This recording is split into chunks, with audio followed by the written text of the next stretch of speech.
The jungle air hung thick and heavy, a living thing itself. Giant trees clawed at the sky, their roots like gnarled fingers reaching for me. I pushed deeper, sweat stinging my eyes, the humid air clinging to me like a second skin.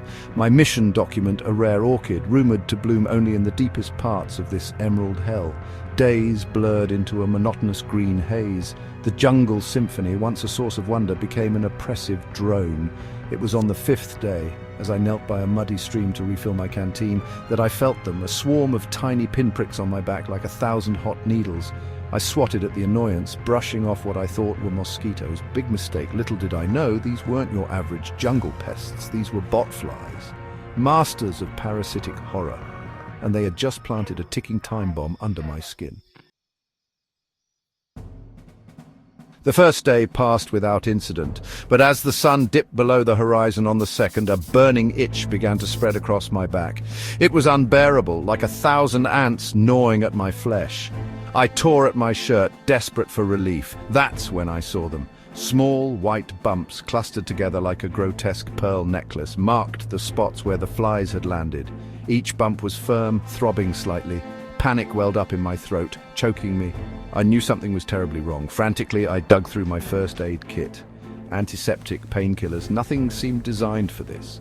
My satellite phone, my only lifeline, lay useless at the bottom of the ravine, a casualty of my earlier encounter with a particularly angry monkey. Alone, deep in the heart of the jungle, I was trapped with these things growing inside me.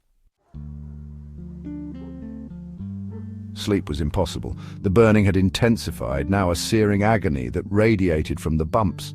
I could feel movement beneath my skin, a sickening squirming that made my stomach churn. By the light of my fading headlamp, I peeled back the bandage I desperately tried to cover the area with. Nothing could have prepared me for the sight that greeted me. Tiny white larvae, fat and pulsating, were wriggling just beneath the surface of my skin. They feasted, their tiny black mouths working furiously, devouring me from the inside out.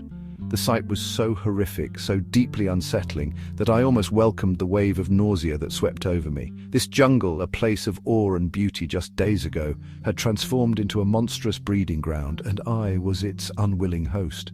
Survival instincts, honed through years of facing nature's wrath, kicked in. I had to get out of the jungle. I had to get to a hospital. Now! Every step was agony, each movement a reminder of the creatures burrowing deeper into my flesh. The journey back was a blur of pain and desperation. I hacked through the undergrowth, driven by a primal fear I had never known. The jungle, once my adversary, now felt like the only thing holding me together. After what felt like an eternity, I stumbled out of the green hell and into a small village. The villagers, their eyes wide with shock and disgust, quickly summoned help. Hours later, I found myself in a sterile white room, the air thick with antiseptic. The operation was quick, the relief immense. The doctor, his face grim, showed me a jar filled with the creatures that had been pulled from my back. They writhed and pulsed, a horrifying testament to the ordeal I had endured.